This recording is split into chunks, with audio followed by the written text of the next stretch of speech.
We're going to start report out number 3.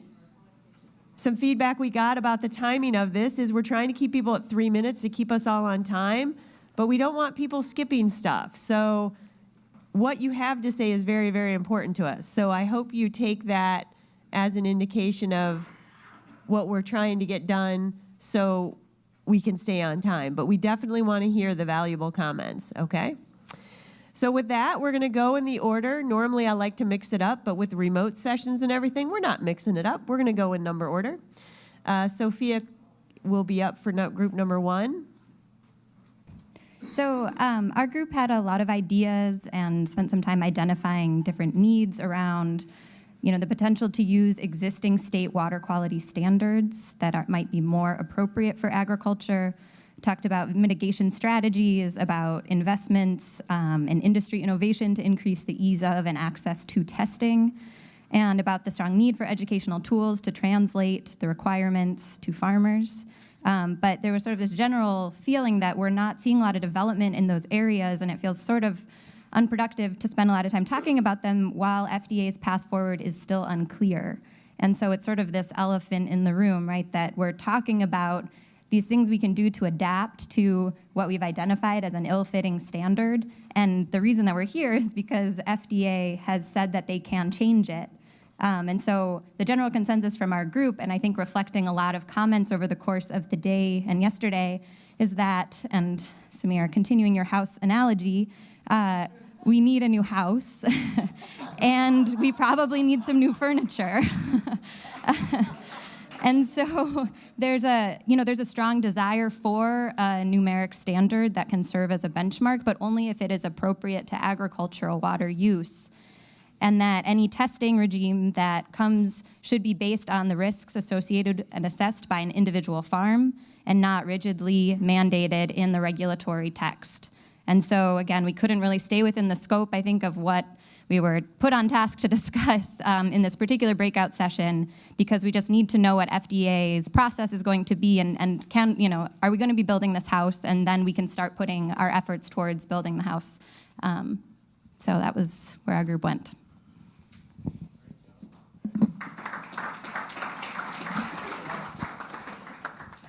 Okay, I could not. That's okay. I couldn't write fast enough. Okay. All right. Thank you. I'm going to try and beat my own record from last time. So, no, this one, we actually had a lot of good conversation. We had some industry folks, some growers, good facilitator, shout out. So some of the things that we realized that would be helpful moving forward, practical tools to use, scale appropriate for the size of the operation that the grower has. A larger operation, they may already have somebody employed to do some of these things. A medium size, they may need a consultant, but the smaller folks may not have that in the budget. It may not be an option. So what are some practical tools that everyone can use? Accessible fact sheets, visuals, best practices, make those simple, have clarity to them, pictures if possible, those sorts of things were discussed. Foundational knowledge plus critical thinking. This one, kind of example, I looked at it and I was like, I need notes on that one. But understand your option, or understand it's a risk before you can mitigate the risk. So we need the foundational knowledge of what are the risks, and then the critical thinking part of then let's mitigate that risk. Understand your options and use the best option for the best application. In the instance of ag water, as we've been talking about, if you have a well water option and you have a surface water option, the work that you're going to have to put into the surface water is going to take a lot more than if you're able to use that well water for that application. If it's going to be a huge investment, then maybe that isn't the best option, but if that option is there, is it usable? Use your connections that you have in the area, extension, growers, extension agents, other growers, commodity organizations, and pursue those. Don't wait for them to come knocking at your door. Don't wait for the stuff to show up in your mailbox. If you know who your extension agent is, go talk to them. If you don't know who it is, go find out who they are and then go talk to them. And how do growers, this is a big one, how do growers access and utilize approved research to support the same level of public health? And part of the discussion around that was there's a lot of like the approved science from that the FDA is saying, but then there's the some that they're like, no, that's junk. Well, how do we know what's real and what's junk? If there's a list of the real, and I guess just don't even put the junk in there. So that's all that we had in group 2. I went longer, but we had fun.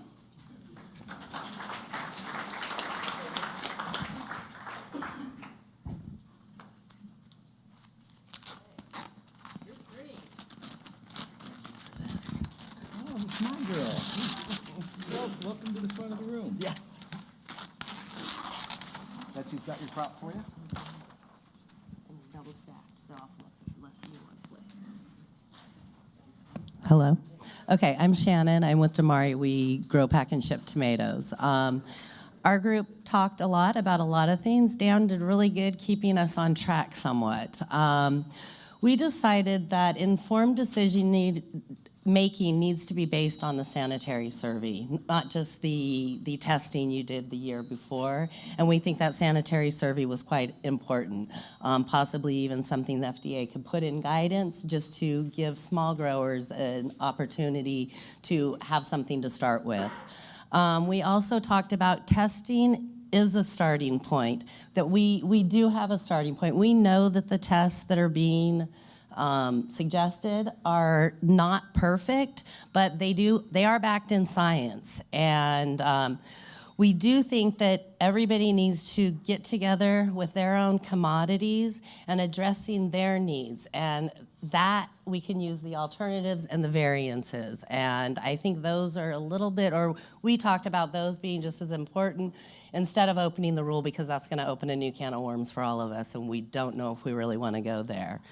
And if we don't stick to those tests, or if we don't put a stick in the sand, I think was the way it was put, that someone else is gonna make that decision for us, and more than likely it's gonna be our buyers, and they're gonna go much more stringent. And I forget who said it before, be careful what we ask for. Yes, thank you, Donna, right? We do wanna watch out for that. The other thing we talked about is because of the testing and everybody talking about the price, the cost, and all of that, and I get that, because it's not just the testing itself, it's also the person going out to test, the sending all of these water tests to my actual buyers, because that's becoming a huge issue now. So we think if we could use historical data and possibly a group put together to actually put all this stored data, historical data, in one database. There's a ton of us that have been doing tons of testing, and the labs have those, so if that's possible. These were 2, what were they, sites that we mentioned, USGS, NWIS, and then EPA's EPA net. But I think if those were in one place with other testing, it would be much easier. Our buyers could also go look at those tests and see the past history of the field we're growing on. Nice work. Well done.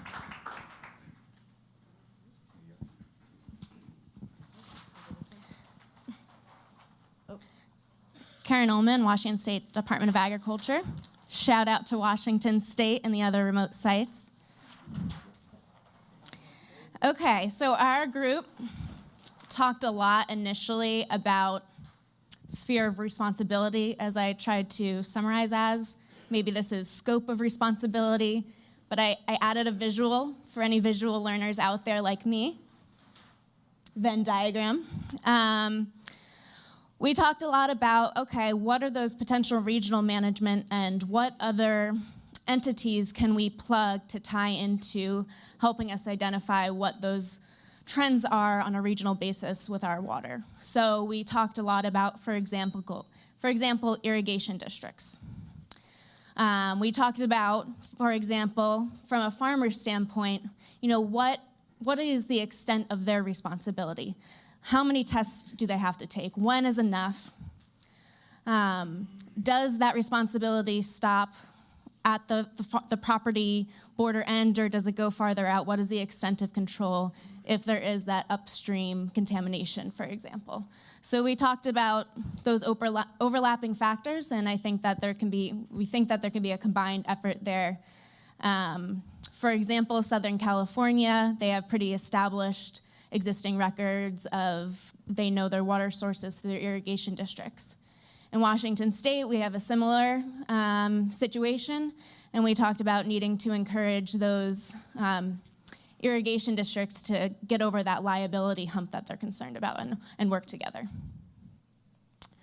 Secondly, we talked about needing to develop some sort of risk paradigm for agricultural water. A couple notes with that. We kind of established with the help of EPA person in our group who said, we know that further research should be taken when, for example, there's a mixed water situation. So that's where we might want to prioritize doing further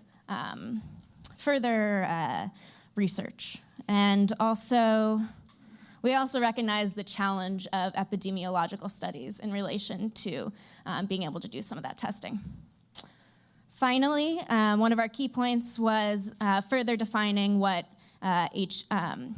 water source is and what a representative sample is, and that actually came from FDA themselves. So that's being heard and something we also highlighted.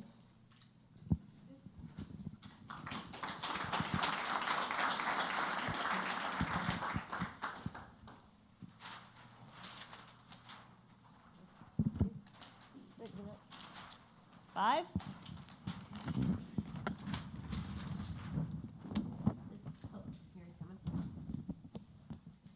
Can decide if it was he coming up or running away.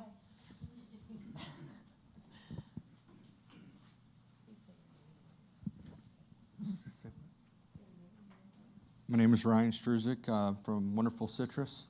Our group talked a lot about the flexibility afforded by alternatives and variances as a short-term solution, but not a long-term fix. We talk about what's the minimum acceptable documentation required for an alternative. How will growers and inspectors be on the same page into what's acceptable? What documentation do they have to prove? Will they be trained on this being commodity specific? Do I have to have 3 documents or just one? How do we align there? We talked about how we'd like to see more emphasis on sanitary surveys, risk assessments, inspections of that sort versus testing. Is that an option? We talked about the reevaluation of the rule every couple of years to see if it's still working. And then we main points we wanted to drive home were we need communication, education, and resources to make this work for everybody.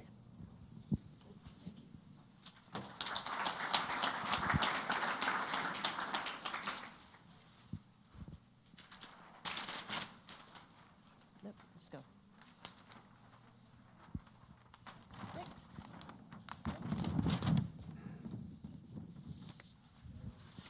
Oh. My stuff always falls apart. I'm going to blame that on him. I think they did a Toco job on this rip. They did. I'm Mike Villaneva. I'm the technical director for the California LGMA, and I sort of got volunteered for this. We had 2 people, and each one thought they were going to do the presentation, and then neither one of them wanted to do it. So, being a good trooper, I stood up. We started off discussion on this whole microbial die-off and how that works. I still think there's quite a bit of confusion on that, even in our group. Some thought it was a good idea. Some thought it was kind of, maybe hadn't been proven scientifically valid yet. But there was also talk about accessible and affordable tools to assist growers in doing their qualitative and quantitative risk assessments. One thing that came up was the regional centers are going to be able to provide information regarding research that's going to help the growing community. One thing that did come out too was, and I heard it I think just on the last presentation, was FDA needs to be clearer on variances and how do you get them? What's the process for getting those? There seems to be a lot of confusion in that area, and I think that's come up several times during the conference.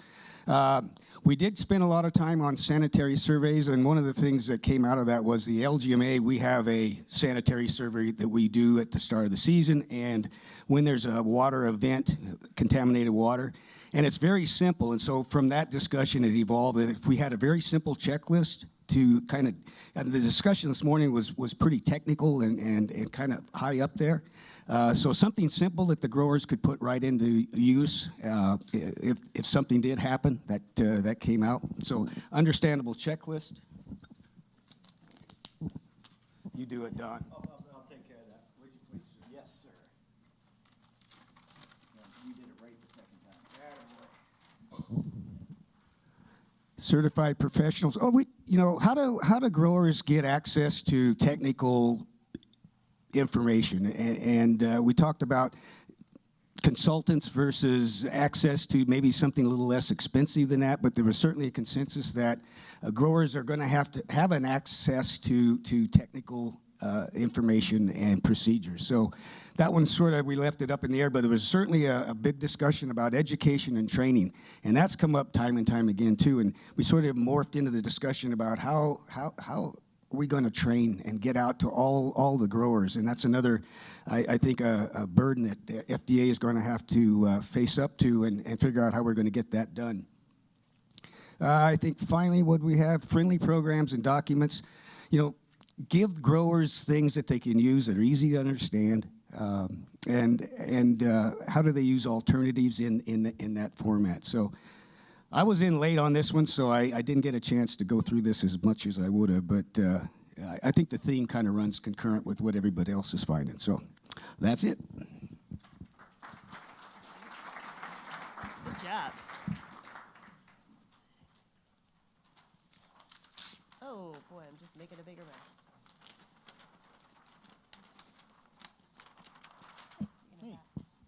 Andre Cantelmo, Heron Pond Farm. Our group, I'm going to try and make sense of our notes because it's a little bit weirdly connected, but our group really talked about this as being a whole systems approach thing, and then how that system approach kind of runs counter to like having, kind of like one, a couple data points, and how this, if we're going to do a system approach, how it would fit in with like variances and flexibility that are evolved in the guidance and in the rule. And we did that because every region is different, and then every farm is a individual, essentially. And so that was the main thing, was like about the flexibility. But we had two huge themes that came in, was identifying the and prevention and the mitigation.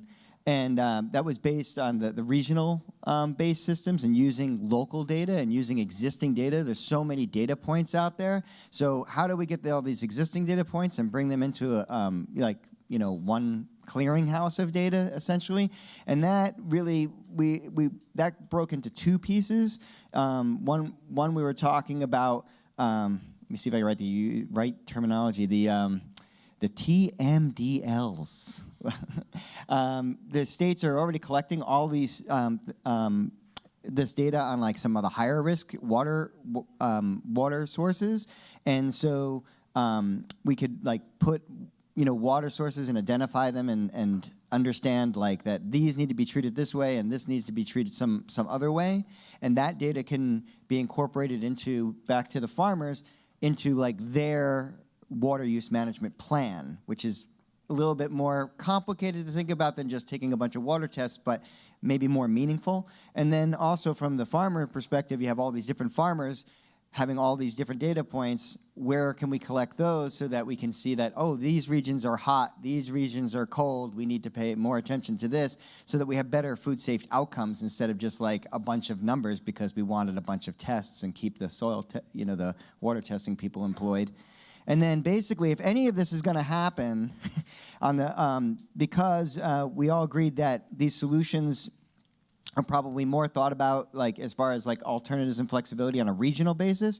If the regional management, if we can agree that that's the solution, then we have to ensure that the PSN, that we're going to be able to, the produce safety network is going to be able to be accessible and.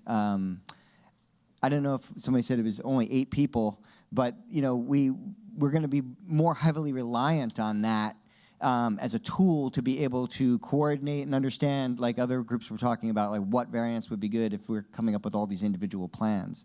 So it's like, I think that's it. Yeah.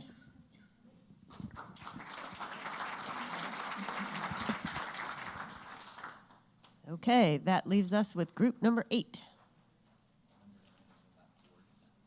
Isn't where? Okay, I'll tear it off. I'm Mike Mosier with the Wisconsin Department of Agriculture, Trade, and Consumer Protection. Our group kind of like started spitballing a bunch of ideas, like requirements for a lot of farmer education. There's grower apprehension about sharing information, accepting information. A lot of the tools and solutions that have been suggested have technological problems as far as like reach and use. But we actually came upon for production water to consider using a tiered approach rather than a numerical standard to determine whether or not to harvest. So like we saw before when you did that tiered matrix, as opposed to if this happens then you can do this, or this happens then you can do that. If you consider the source of the water, the application method, the type of commodity risk, geographical concerns, you can use those to basically adjust the risk factors of your product and determine when to harvest it. You could build this into a matrix, and this is something that you can give to the grower that they can use. That's something they can visualize, that they can see, and that they have control over. We like this idea because it can be scalable. So for the smaller farms, this tiered approach, this matrix would be simpler. And as the farms scale upwards in size and complexity, this matrix would also increase in complexity, considering further things like sanitation surveys and other factors outside the boundaries of the farm that have impact on the produce safety. So that way we don't have to worry about the grower. The grower doesn't have to worry so much about all the water testing and the numbers and not understanding those numbers. This is something that they can understand. It's something that they can apply on readily on the farm, that they have more control over. And it's, like I said, it's something that's easier for the grower to understand. It would give them more guidance as opposed to relying upon numbers and testing from labs that they may or may not have access to. Yeah, and that's pretty much all we came up with. Thanks.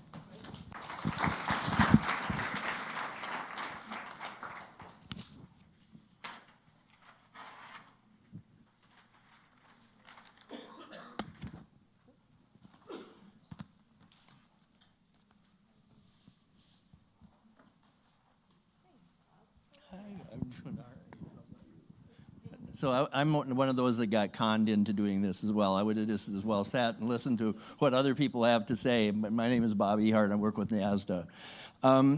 We had a lot of discussions recognizing a lot of different ways to look at trying to find solutions. And this thing is hard.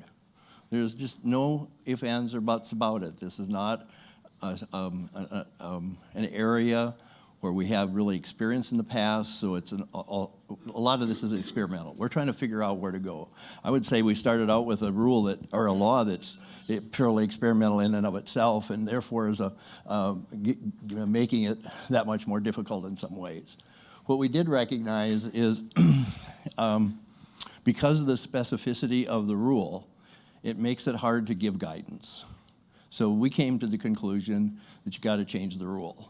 I know there's people in this room that will completely disagree with that. But if we actually want to make the guidance and the opportunity for technology to make a difference for people, the rule needs to be changed. That way we can do a lot of things in guidance. One of the things is the way that we're suggesting it be done at this point could be a part of guidance. Not that it needs to go away, it's just you can't, if 126 is 126, talking about making it different is going to change it, and that's not what guidance is allowed to do. So the specificity that's required in defining what we can, where we can move makes that a difference in that area as well. So a theme that I think seems to be fairly consistent with folks is that the idea of variances and alternatives give us an opportunity to look at some of the things that could be done. Alternatives make me a little uncomfortable because I don't want to leave everything to the fact that you just found out that you were out of compliance with the great idea that you had. And therefore, we need to have some kind of a process that says, let's look at these collectively larger defined needs than what we originally started thinking about for alternatives in order to have a process to make sure that people know that they're in the right place. And we see them applying to commodity, we see it applying to region, we see it applying to growing conditions as well. In addition, if this is the approach we're taking, then one of the other things that guidance needs to do is identify criteria or sets of questions that says, here's how you may want to think about getting to a decision. So what are the criteria that matter? They may be the same, they may not be the same, depending on region, commodity, and growing practice. So how do we actually help somebody to develop that? And I would say much of the discussion around the environmental assessments fits directly with the kinds of things that could be outlined as something that helps them make those decisions. We talked about die-off and the importance that it has. We recognize that mitigation strategies may work in some of the instances. Mitigation strategies, many of them, at least at this point, still are quite costly, so they may not be the best answer. They may be a short-term answer, an important part of things, and there's clearly things to be learned. If we think about it from the standpoint, well, this is the problem I have, what are the mitigation strategies, and do they include the kinds of things of where I could do kind of treatment and that kind of thing? And there's what, okay. You don't want me to just rip it off? It might be entertaining. It would be. It would be. And the end goal that we really focused on, and seems to be consistent with some of the messages coming out of FDA and suggesting that we're willing to look at this stuff, is that we need to simplify, we need to make it less costly, and we may need to make it more understandable. And if we focus on those as our key goals, we can look for other ways to look at it, seemingly needing to change from the existing standard we have now to one that's a performance standard and let the process lead itself. There's too many variables that while flexibility has been added, it's not the kind of flexibility that's needed in order for the different commodities, regions, and growing conditions to actually operate. Thank you.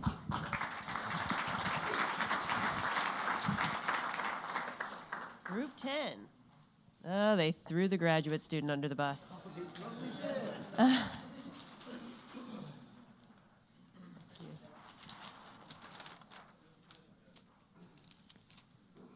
This is going to determine whether you pass or not. It's my defense. Hey, my name is Badrinath Jagannathan. I'm a grad student from University of Kentucky, and even I didn't have an option to sit back and listen. I was like, you're a student, go ahead and present it. I said, got it. So our group actually had a good mix and a student, and we actually talked a lot. And they actually thought these are the three main points that they want me to bring up for this discussion. The first thing is, again, it's going to be repetitive, so I'm going to keep it simple. They talked about sanitary survey and continuous monitoring. So monitoring, again, is a huge umbrella. It's going to cover like most that what we discussed. Encourage growers to do sanitary survey before growing and production, identify a problem and try to monitor them. That will really help them to mitigate what are the various risks that they will come across. So this again ties up with various risk assessment that they can do to prevent any further issues. So this all in aspects with the growers and with the researchers and the rule makers to provide them with proper tools and like fact sheets, a lot of extension publications with simple English for them to understand what exactly the rule is. So once we are able to successfully communicate that to the growers, then it'll be easy for them to implement that so that we stick with the rule and the process goes smooth. Next one, another thing that they mentioned is under the same thing is training and education, involve growers and farmers so that they are in the process and they know what's exactly happening so they can understand the rule better. The second one, which was interesting, is the EPA label for chemicals, especially for ag water. So testing for specific for microbes, how it can be done, and is there any any research that can be done to bring chemicals which are specifically can be used for ag water that is specific for like E. coli or any other microbes that we are currently facing issues with. And the last thing is the alternatives that they talked about is how to establish valid alternative.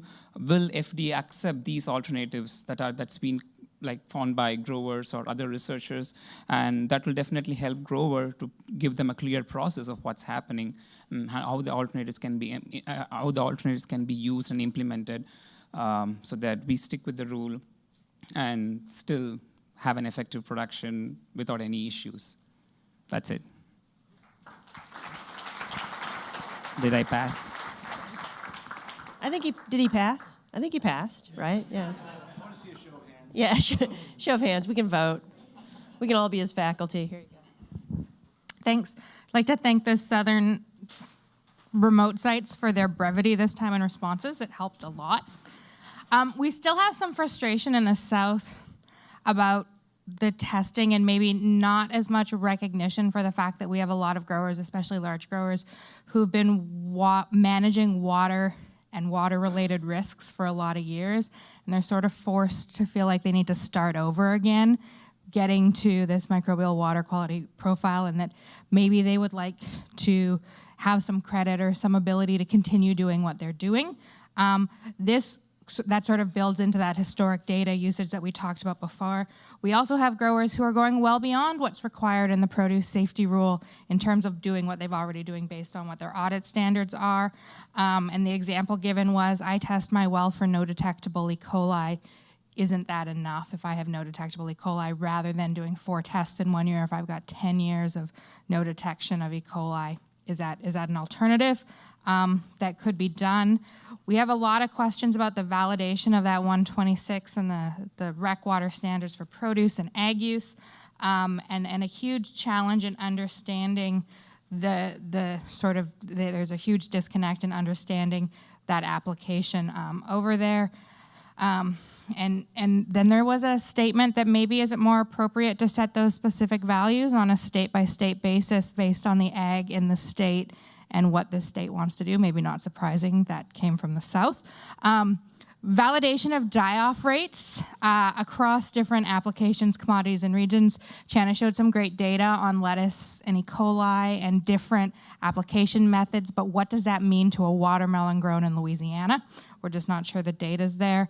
Again, that sort of one database for all ag water testing came up that a group a couple ago talked about it. Again, a lot of education thoughts coming through, education related to growers on how to do a risk assessment based on geography of farm, crops, the types of hazards they might have. More education targeting helping growers make choices faced or given the sort of water testing results that they have. A lot of comments related to treatment options that we've heard again, a need for research, a need for EPA labels, a need for easy directions and easy ways for them to be used, and a need for more technologies that are practical and cost effective, and again, more communication around what those implementations are. The issue of cost, I think we have beat to death, but it came up again and again. Can a hazard analysis drive testing frequencies? Because the cost of those testing frequencies really needs to come into play when we're determining what they are. And then there was actually a question, can we set a testing method similar to CCP monitoring like you would do in a HACCP plan? Mitigation strategies specifically related to around mineral removal from different water sources, could those be used for microbial reductions? A lot of discussion about keeping animals out and some very regional specific ideas to keep animals out of these irrigation water sources. For example, how many people knew that the green tree iguana was a major contaminant of irrigation water sources in Puerto Rico? I did not know that.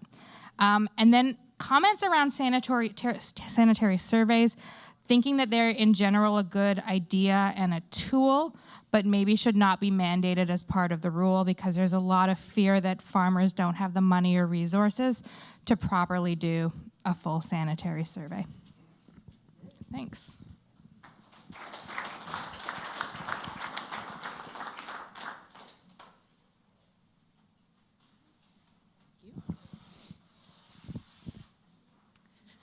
Okay.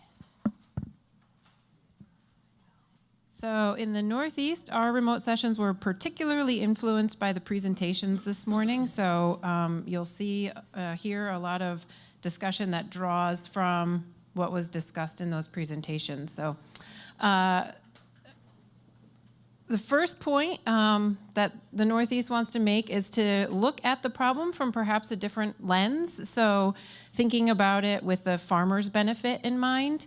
And are there examples of contamination sources with corresponding CFU 100 mil levels in water, for example, averages of contamination in water in the Northeast? So in ponds, rivers, lakes, something that's a generally known starting point for folks. Sharing data among growers, this has been mentioned quite a bit. So for example, if we pull 2 creek samples 3 miles apart, and there are 5 farms pulling from that same creek all along that same distance, does every farm really need to sample? Or can, if multiple farms are pulling from different ends of the same large pond, can we be sharing that information among each other? Allow growers to pull from other existing water sources. So this has been mentioned, that there's a vast pool of public water quality data via EPA and other local type of efforts. TMDLs were mentioned, watershed tools. Can we utilize citizen science data from water quality management programs that exist? For example, there's a Community Science Institute based in central New York that has a lot of great lake information, tributary information. We need more in-field, on-farm data. So things like, what about rain splashing on produce during a die-off period? Recognizing the data integrity demonstrated through audits. So a couple of ideas here. For example, FSMA does not require labs to be certified, while GAPS requirements for water testing do. It would be nice, that's one lens of it, but also it would be nice if water testing labs that are used for GAP certification could also be serviced by new expanding lab capacities via FSMA-driven efforts. Existing methods as a starting point, so things that growers might already be doing and have implemented on their farm, HACCP and GAPS. The second point is regional consideration is a significant factor, and we really need more regional research. So for example, in the Northeast, there may be more precipitation and less UV, which would lead to increased survivorship. Low temps may control pathogen growth, but we need more regional research.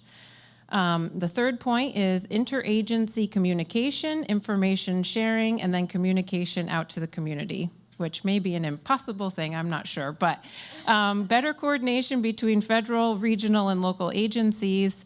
Let's use EPA as an example, and the presentation that was given this morning, reassessing the water testing methods every 5 years looked like a really good example. And then in another presentation, the alerts out to the community, for example, about the sewer overflow, that could really be quite a valuable thing for growers. And then this is more of a question, but was influenced by John's presentation, the concern over private versus public burden of remediation for contaminated water sources. So the examples that were talked about today were all public municipal areas where there were people swimming, and it was easy to identify the issue and then the person who was responsible for fixing it. But when the farmer is trying to deal with a neighbor and has asked them for years and years to fix a leaky septic, but they won't, what are his options, and how and when do upstream users become accountable in that type of a situation? So thank you very much.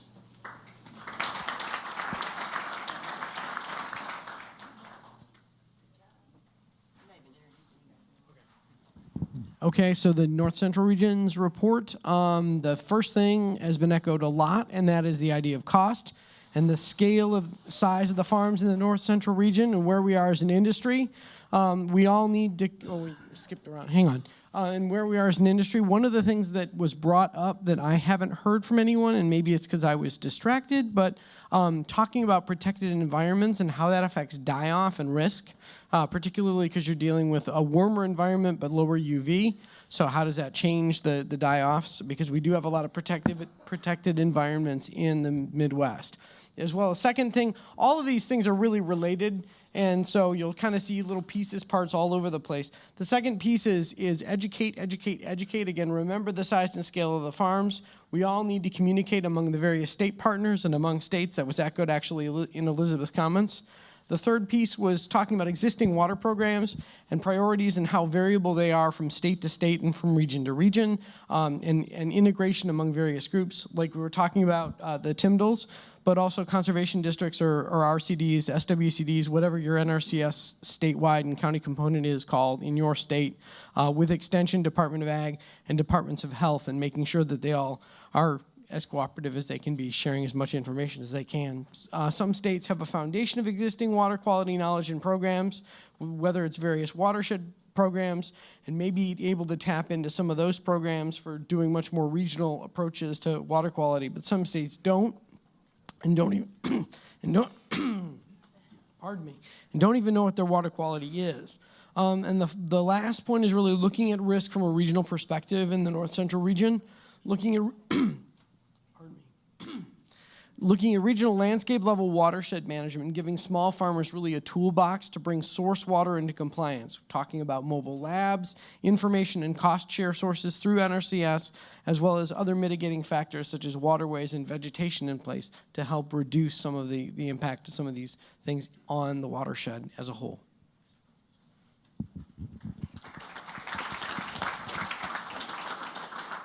Do you need a check? What laptop? Don't mind Don. He's checking powers. He's crawling around on the floor. Just like you always do.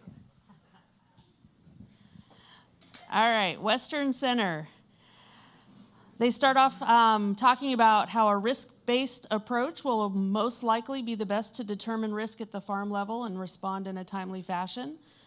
But growers have to be informed with the knowledge, skills, and abilities to properly implement this approach. We need to develop an approval process of water sampling based on specific risk assessments by region and commodity, developed by industry and university groups at a regional or state level. Number two, take a step back and take a concerted effort to conduct a survey of surface water at a national level, but representative at the regional level. And this could include these 3 points. Sanitary surveys with agreed upon metrics captured need to first define sanitary surveys for irrigation water. Second, water collection over time, capturing both current as well as potential quantified indicators and important metrics. And third, this will take a significant monetary effort at the national level. May be able to partner with Extension in some states, but this will take dedicated resources and thus money to pay for these people. It's beneficial to have local relationships with state and regional academic resources like the University of Arizona and UC Davis. Next, options should closely align with current practices and requirements from third-party certifications. That will reduce the cost of sampling for growers. Simplified data sharing, which we've heard a couple times, by allowing irrigation districts to share water testing data without liability.